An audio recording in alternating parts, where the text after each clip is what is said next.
इस वीडियो के अंदर हम लोग डिस्कस करने वाले हैं एरियर के बारे में। जी हाँ, अगर आपकी सैलरी के ऊपर अगर आपको एरियर मिला है तो उसका जो टैक्स रिलीफ होता है सेक्शन 89 सबसेक्शन 1 के अंदर वो आपको कैसे मिलेगा, उसके लिए फॉर्म 10 ही फाइल होता है। तो वो कैसे होता है इसकी बाकायदा मैं आपको स्टेप बाय स्टेप कैलकुलेशन बताऊंगा।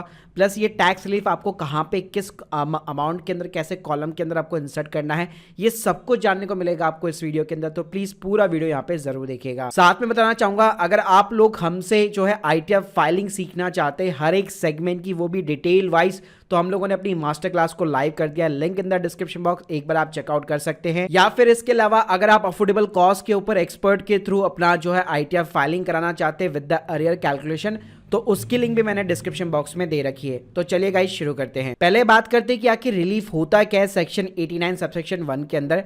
तो देखिए सिंपली आपको जिस भी साल अरियर रिसीव होता है उस साल का टैक्स और वो अरियर जिस भी साल से रिलेटेड है उस साल का टैक्स, दोनों के बीच में जो डिफरेंस होता है उसके थ्रू आपको टैक्स रिलीफ मिल जाती है। चलिए इसकी एक लाइव आपको कैलकुलेशन बताता हूँ फॉर्म 16 के साथ में। तो स्क्रीन के सामने आप देख सकते हैं ये एक गवर्नमेंट एम्प्लॉय का, यहाँ पे आर्मी पर्सन का बेसिकली फॉर्म 16 है। अब जनरली जो फॉर्म 16 होता है उसमें वैसे तो एरियर की कैलकुलेशन नहीं दी होती है, आपको डिपार्टमेंट से अलग मांगनी पड़ती है। डिपार्टमेंट बकायदा आपको एक अरियर की शीट प्रोवाइड करता है। लेकिन आर्मी पर्सन के केस में अगर आप दूसरे या तीसरे पेज नंबर के ऊपर जाएंगे तो यहाँ पे बकायदा जो है बेसिकली आपको अरियर का जो है कैलकुलेशन दिया होता है। जी हाँ, तो यहाँ पे आप देख सकते हैं इस साल जो है इस पर्सन को यहाँ पे 8.28 लाख रुपीस यहाँ पे मिला है।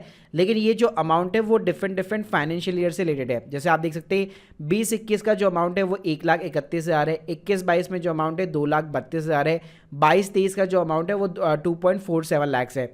अब इतना ज़्यादा अमाउंट होने की वजह से 7 लाख के बियॉन्ड ये क्रॉस कर गया, जिसकी वजह से इस पर्सन का यहाँ पे टीडीएस डिडक्ट हो चुका है। अब इसको अगर यहाँ पे रिफंड क्लेम करना है तो उसका टैक्स रिलीफ इसको क्लेम करना पड़ेगा। जी अब देखिएगा इस अरियर की कैलकुलेशन कैसे होने वाली है, तो इसके लिए मैं आपको एक लिंक देने वाला हूँ डिस्क्रिप्शन बॉक्स में। ये हमारा इन हाउस बिल्ड जो है कैलकुलेटर है। तो यहाँ पे आपको सबसे पहले क्या करना है, ऊपर ही ऊपर गाइस यहाँ पे आप देख सकते हैं यहाँ पे आपको ड्रॉप डाउन करने को मिल जाएगा। तो इस साल जैसे आप लोगों को पता होगा कि असेसमेंट ईयर 24-25 की ITR filing by default new tax regime के अंदर हो रही है। तो इस साल भी अगर आप ITR filing new tax regime के अंदर कर रहे हैं तो यहाँ पे आपको जो है एन सेलेक्ट करना है। लेकिन अगर आप ओल्ड टैक्स रिजिम में अंदर कर रहे हैं तो यहाँ पे आप मेल, फीमेल और सीनियर सिटीजन पर्सन को यहाँ पे सेलेक्ट कर सकते हैं।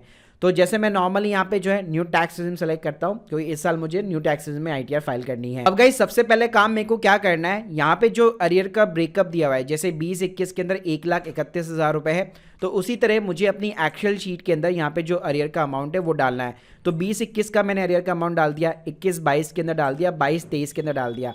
ध्यान रखिएगा जो अमाउंट आपको 23-24 के अंदर मिला है वो अरियर नहीं होगा क्योंकि इसी साल की आईटीआर आप फाइल कर रहे हैं और वो अमाउंट भी इसी साल से रिलेटेड है। तो करंट ईयर का जो अरियर होता है जो इसी साल से रिलेटेड है वो बेसिकली अरियर आपका नहीं कहलाता है। तो यहाँ पे मैंने क्या किया, पास्ट ईयर का जितना भी अरियर था उसको सभी को डिस्ट्रीब्यूट कर दिया। जो भी यहाँ पे आपको शीट मिली हुई है डिपार्टमेंट की तरफ से जो भी मिली हुई है उसके अकॉर्डिंग यहाँ पे आपको डिस्ट्रीब्यूट कर देना है उस अरियर को डिफरेंट फाइनेंशियल ईयर के अंदर। तो यहाँ पे आप देख सकते हैं यहाँ पे पिछले सालों में जितना भी आपका अरियर मिला है उन सभी का टोटल आ चुका है। अब ऊपर जो है आपको यहाँ पे टोटल इनकम डालनी है जिसके अंदर आपका कोई भी अरियर इंक्लूड नहीं होना चाहिए। अब गाइस ये जो ऊपर वाला कॉलम है यहाँ पे आपको अपनी टोटल इनकम डालनी पड़ेगी। जी हाँ, अब ये फिगर्स आपको कहां से मिलेंगे, तो गाइस इन फिगर्स के लिए आपको अपनी पास्ट ईयर की आईटीआर यहाँ पे डाउनलोड करनी पड़ेगी। अगर आपने आईटीआर फाइल कर रखी है तो हमेशा आपको सिंपली डाउनलोड रिसिप्ट करनी है और गाइस इस रिसिप्ट के अंदर ही आपको सिंपली तरीके से आपकी टोटल इनकम देखने को मिल जाती है। अगर लेट सपोज अगर आपने पिछले सालों के अंदर आईटीआर फाइल नहीं की है या आपकी कोई भी इनकम नहीं थी तो इसको आप 0-0 भी कर सकते हैं, या आपकी जो भी इनकम थी वो सिंपली तरीके से आप पिछले फाइनेंशियल ईयर्स के अंदर यहाँ पे डाल सकते हैं। अब गाइस जो 23-24 की टोटल इनकम है वो तो हमें सिंपली फॉर्म 16 से मिल जाती है। तो यहाँ पे स्क्रीन के सामने आप देख सकते हैं हम लोगों ने फॉर्म 16 के अंदर जो भी फिगर्स दिए थे उन सभी को यहाँ पे पुट कर दिया है। अब गाइस यहाँ पे जैसे आप आईटीआर फिलअप करते हैं तो यहाँ पे आप देख सकते हैं टोटल इनकम जो है आपकी डिडक्शन यहाँ पे लेस करने के बाद में आ जाती है। तो स्क्रीन के सामने आप देख सकते हैं 10.94 लाख रुपीस का मेरा टोटल इनकम आ रहा है। अब इस इनकम में से यहाँ पे जो टोटल इनकम आ रहा है उसमें से मुझे यहाँ पे अरियर का अमाउंट जो है लेस करना पड़ेगा जो कि 6,11,463 रुपए का है। तो मैं आप लोगों को वापस यहाँ पे समराइज कर देता हूँ। यहाँ पे नीचे मैंने जो है जितना भी अरियर अमाउंट था उन सभी को पिछले फाइनेंशियल ईयर्स के अंदर डिस्ट्रीब्यूट कर दिया जो भी शीट के अकॉर्डिंग दिया हुआ था या जो भी आपको डिपार्टमेंट से शीट मिली है। उसके बाद में यहाँ पे मैंने करंट ईयर की इनकम्स डाली है सारी की सारी पिछली आईटीआर उठा के, या अगर आपको पता है तो आप उठा मैनुअली भी यहाँ पे इंसर्ट कर सकते हो। इसके अलावा जो करंट ईयर की मेरी टोटल इनकम थी वो मैंने आईटीआर से पिकअप कर ली और उसमें से मैंने अरियर को यहाँ पे माइनस कर दिया। गाइस इसी कैलकुलेटर का आप मैजिक यहाँ पे देख सकते हैं। यहाँ पे आपको टेबल ए प्रिपेयर करने को मिल जाएगी, एनेक्चर 1 मिल जाएगा, जिसके अंदर बकायदा आप देख सकते हैं आपको एक रिलीफ का अमाउंट देखने को मिलेगा 77,214 रुपए। अब गाइस इस रिलीफ के अमाउंट को आपको क्या करना पड़ता है, जब आप अपनी आईटीआर प्रिपेयर करते हैं तो आपकी जो टोटल टैक्स लायबिलिटी होती है उसमें आपको रिलीफ अंडर 89 का यहाँ पे सेक्शन देखने को मिल जाता है, जिसके अंदर आपका जितना भी अमाउंट आ रहा है वो आपको सिंपली यहाँ पे इंसर्ट करना होता है। तो यहाँ पे आप देख सकते हैं इस बंदे का जितना टैक्स आ रहा था उतनी ही टोटल रिलीफ हम लोगों ने यहाँ पे क्लेम कर ली है। इससे इसका जो टैक्स है बिल्कुल निल हो चुका है। लेकिन ध्यान रखिएगा, यहाँ पे आप वार्निंग देख सकते हैं कि इससे पहले रिलीफ क्लेम करने से पहले, आईटीआर फाइल करने से पहले आपको फॉर्म 10 ही फाइल करना पड़ेगा। अब देखिए जैसे मैंने यहाँ पे रिलीफ डाली तो अब आप देख सकते हैं इनका पूरा यहाँ पे रिफंड सिंपली तरीके से क्लेम हो रहा है। जी हाँ, तो यानी जो भी टैक्स बनता था उस पर हम लोगों ने टैक्स रिलीफ को क्लेम किया और उसकी वजह से इनका पूरा यहाँ पे रिफंड बन रहा है। लेकिन इस रिफंड को क्लेम करने से पहले, आईटीआर सबमिट करने से पहले मेरे को फॉर्म 10 ही फाइल करना पड़ेगा। और गाइस 10 ही फाइल करने के लिए आपको अपने इनकम टैक्स पोर्टल के अंदर लॉगिन कर लेना है। यहाँ पे आपको इनकम टैक्स फॉर्म मिलेगा, फाइल इनकम टैक्स फॉर्म पे आपको क्लिक करना है। यहाँ पे आपको सेकंड टैब में जाना है, पर्सन विदाउट बिजनेस इनकम, और यहाँ पे आपको फॉर्म 10 ही देखने को मिल जाता है। अब गाइस सिंपली यहाँ पे आपको असेसमेंट ईयर जो है सेलेक्ट कर लेना है। जैसे मैंने 24 और 25 सेलेक्ट कर लिया, कंटिन्यू कर लेना है, लेट्स गेट स्टार्टेड बटन पे क्लिक करना है। रीजन पूछेगा, जैसे कि आपको अरियर मिला है, अरियर सेलेक्ट करना है, कंटिन्यू करना है, सिंपली पर्सनल इन्फॉर्मेशन को यहाँ पे कंफर्म कराना। उसके बाद में यहाँ पे एक एनेक्चर आता है, तो यहाँ पे आप देख सकते हैं यहाँ पे एक टेबल दी गई है। अब गाइस ये टेबल वही है यहाँ पे जो एनेक्चर 1 जो आपको कैलकुलेटर के अंदर दिख रहा है, क्योंकि यहाँ पे आपने जो डेटा फीड किया है हमारे कैलकुलेटर ने सारी कैलकुलेशन अपने आप लगा ली है। तो यहाँ पे अब आपको मेहनत करने की जरूरत नहीं पड़ने वाली है, आपको सिंपली सारे फिगर्स जो है कॉपी और पेस्ट करने हैं। तो जैसे आप देख सकते हैं टोटल इनकम हमारी 4.83 लाख आ रही है, तो सेम इनकम हमें यहाँ पे डालनी है। इसी तरह से हमें यहाँ पे अरियर इंसर्ट करना है, तो नीचे नीचे आना है, यहाँ पे आपको टेबल ए देखने को मिल जाएगी और हमारे कैलकुलेटर में भी देख सकते हैं आपको एक टेबल ए देखने को मिल जाएगी। तो 1 बाय 1 करके यहाँ पे आपको डिटेल्स इंसर्ट करनी है। जैसे फाइनेंशियल ईयर 20-21 की डिटेल्स आपको इंसर्ट करनी है, तो यहाँ पे आपको फाइनेंशियल ईयर 20-21 सेलेक्ट करना है।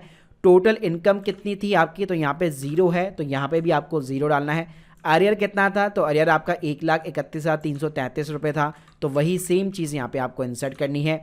उसके ऊपर कितना टैक्स बन रहा है, कोई भी यहाँ पे टैक्स नहीं बन रहा, तो यहाँ पे भी आपको 0 डालना है। और इस कॉलम के अंदर भी 0 है, तो इस कॉलम में भी आपको 0 डालना है। यहाँ पे आप देख सकते हैं इस टेबल के अकॉर्डिंग जैसे यहाँ पे मैंने फिगर्स इंसर्ट किए तो अपने आप यहाँ पे रिलीफ का जो है 77,210 रुपये का यहाँ पे सिंपली तरीके से अमाउंट आ चुका है, जो आपके कैलकुलेटर ने भी यहाँ पे कैलकुलेट करके दिया था। तो गाइस जैसे आप सेव बटन के ऊपर क्लिक करेंगे, लास्ट में आपको सिंपली इसको वेरीफाई कराना पड़ता है कि आधार ओटीपी के थ्रू। तो आधार ओटीपी के थ्रू जब आप यहाँ पे फॉर्म 10 को सबमिट कर देते हैं, उसके बाद में आपने यहाँ पे जो रिलीफ जो है क्लेम की है अंडर 89 सेक्शन, तो उसको आप आराम से यहाँ पे क्लेम कर पाएंगे। जी हाँ, तो यहाँ पे आप देख सकते हैं आपकी टैक्स लायबिलिटी ऑलमोस्ट यहाँ पे निल हो जाती है। जैसे आप कोई भी रिलीफ वगैरह क्लेम करते हैं, अगर आपका रिलीफ कम भी आता है तब भी स्टिल आपके पास में एक अच्छा खासा टीडीएस का रिफंड का अमाउंट आ सकता है। तो गाइस इस तरह से आप इस साल जो है हम लोगों ने इस कैलकुलेटर के अंदर new tax regime, old tax regime दोनों को इंटीग्रेट कर रखा है बहुत ही अच्छे तरीके से।